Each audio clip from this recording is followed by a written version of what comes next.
Hey, what's up everybody? We are 18 days out from Endgame 2020, and today I'm going to be answering a bunch of people's comments and stuff because I haven't done that in a while, and I need to address those things because there's some really important stuff that you guys have been saying that you may not go and read every single comment, but I read every single comment, and I need to make a video so that way everybody can hear what these comments are if you're not paying attention to all the comments, so that way you can be in the loop of what everybody's saying, so that way I'm not just retaining information, because the information is really for everyone. But before we get started on that, I don't know if you guys remember yesterday when I said, go ahead and look up 1972. Here we go, just in case you didn't look it up. And I'm gonna call him AF. How AF became America's doctor. If you scroll down, you'll find AF graduated first in his class from Cornell in 1966, just as America's involvement in Vietnam was accelerating. So that's really where the very first thing starts off for AF, is in the year 1966. That was him graduating, and then the very next date that you get, it goes right to the year 1972. In the year 1972, AF started as a senior researcher at the National Institute of Allergies, Infection Diseases. You guys already know because you're here, you're on this channel, you're listening, you're paying attention, you're seeing these things. But here's another one that I missed. Like, this could have been in the other video. This right here is big. This is massive. This is not small. This is not something we should brush aside. When I already showed you what the CIA stuff, the DARPA stuff, and all these other things that have to do with 1972 and how they're all directly connected to the year 2020 and Bill Gates too.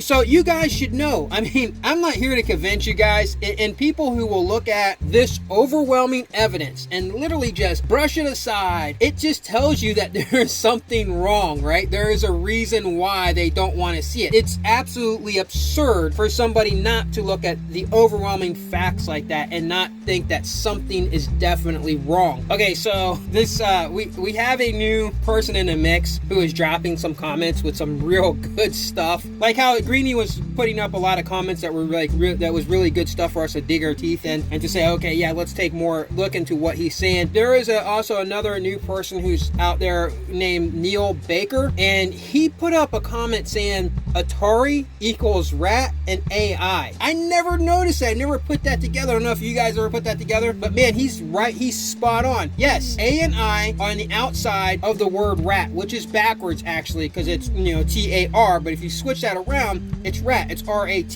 How bizarre is it that the name of the very first major console in the world just so happens to have come out in the year 1972, the year of the rat, and in the year 2020, the biggest thing that we have going on right now with consoles and everything in general is AI, artificial intelligence. We are now in the generation of alpha. So I mean, come on, even Atari itself. And he's saying that like it's kind of like they're like it's playing a joke on us and stuff, but I don't really think it's so much as it's playing a joke on us. I do really truly believe the system can only be so big, right? Like it cannot be an infinite system. Whatever the computer system that is running for us inside the simulation, it has to kind of bunch things together to make things make sense for us. But when you start to notice these patterns, like, I don't know if you guys have noticed this, but most movies nowadays, they're just reruns of old movies that have been torn apart and put back together from 20, 30, 40 years ago. Why is that? Why is there no creativity? Well, that also answers the explanation of that we are in a simulation. There's a lack of creativity. Almost every single movie that's come out now, most of them have no new directions. It's all stuff that's already been said, it's already been done, it's just pretty much rewrites or torn apart from something else and put back together, and that makes sense in a simulation where there is no creativity. Like I said before, AI cannot create, period. It just cannot do it. So it has to do what? It has to recreate. Neil Baker also took a look at the address of where Alcor was. It's just funny. I mean, he's really looking into this stuff and he's starting to pick up in a different way. He has a different perspective. And this is why it's important for all of you to please leave comments on stuff that you think that seems like something's off or something to help us all understand this. He looked at the address for Alcor and where it's at. And the address for Alcor is Acoma, right? Acoma Drive. You break that it down, it's A and coma. And what is it when you go into a deep sleep? You go into a coma. They may have purposely did that. I don't know. These things are just really good information. I appreciate all you guys leaving these comments up like this because it helps stimulate all of us so we can all understand what's going on. And Karen Kinsey, I think it's Kinsey,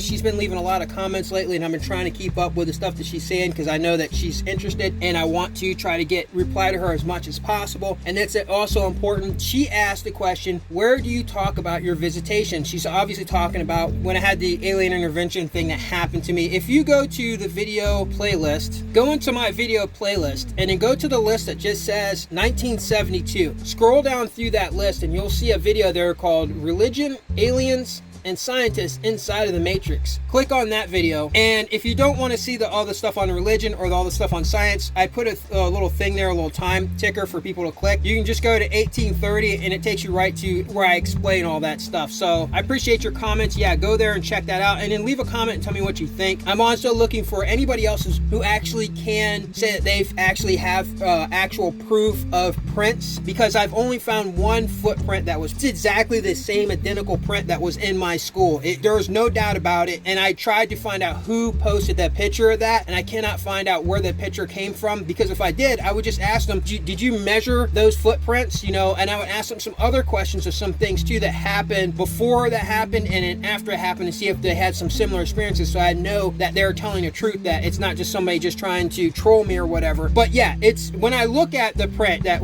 they showed their print that they had in the snow, it is identical, and it almost does look like it's the same size, which I'm not going to tell you guys what size it is, because literally I use that as kind of a way to find out if somebody's telling the truth or not about it. Hey Karen, I appreciate your comments, and please keep them coming, and I'll try to answer as much as possible. Literally guys, nobody's comments are absurd. Nobody's comments are not going to get answered. I'm going to try to answer every single comment as possible, especially because we're literally only 19 days out anyhow.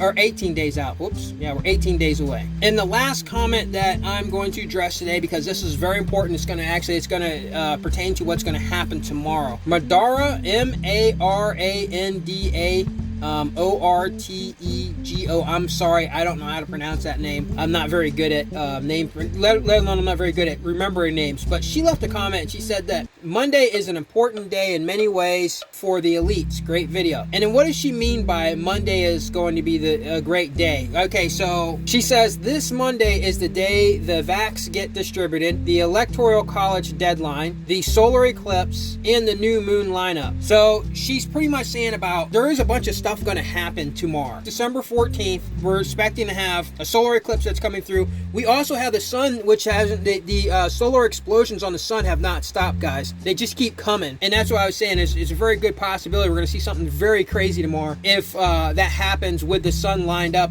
behind the moon, lined up with the planet Earth. That's something to keep an eye on. It'd be kind of cool to see, or maybe it might not be. Who knows? I'm not really going to say, because I don't know. I just been paying attention to what's going on. The electoral college deadline is tomorrow. I didn't know it was December 14th is actually the deadline for that. So yeah, and you got all this stuff that's going on. I don't know if you guys been paying attention to the rallies, like Trump's rallies. They've actually gone into a whole religious thing, and there's definitely the religious white supremacist type movement that's going on with it. Some members of the far-right group raised Confederate flags, while others flashed a hand signal associated with white power. Before the march, Enrique Tarrio, one of the group's leaders, visited the White House.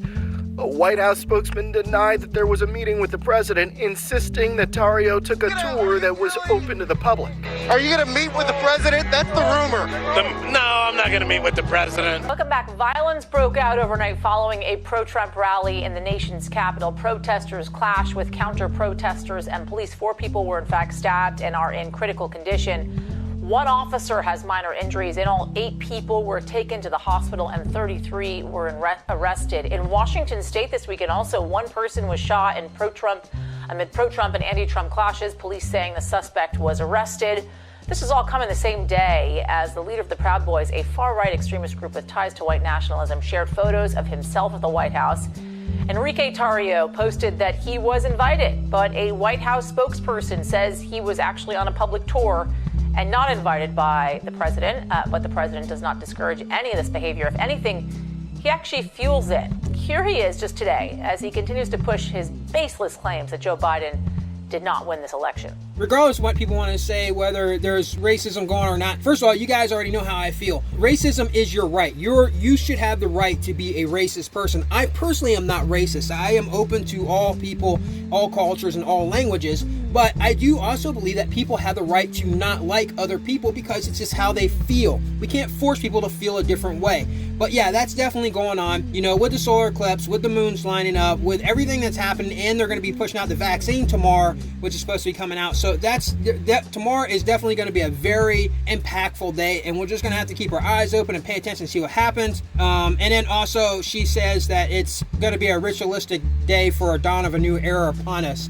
So yes, thank you for leaving a comment. Nothing surprises me, and it shouldn't surprise you guys either, because of all the stuff from 1972 and how those things are all lining up with the year 2020. In fact, all the things that's going to happen tomorrow are actually directly connected to 1972.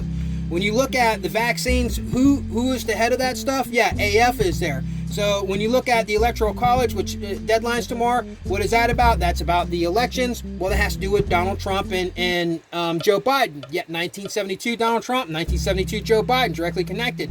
We had the historic solar eclipse in 1972, and we had historical solar flares that happened in 1972. So tomorrow is definitely going to be a historical event, and maybe nothing at all happens, but it's just nice to say, hey, we kept our eyes open, we were paying attention, we are actually, and I hate using that word woke or being awake, because that's become like a thing on both sides. Like when you have people who are Christians, you have people who are Muslims, you have people who are Judaism, and you have people who are atheists, and every single one of them saying that they're woke, or all of them saying that they're truthers. Okay, so which side am I supposed to believe is awake and truthers? You know what I mean? So that's the reason why I don't use that stuff. But definitely we are people that are actually seeing what's going on by actually looking at data, and not just on hopeful wishes or anything. We're actually looking at the data of 1972 and how the data of 2020 match up.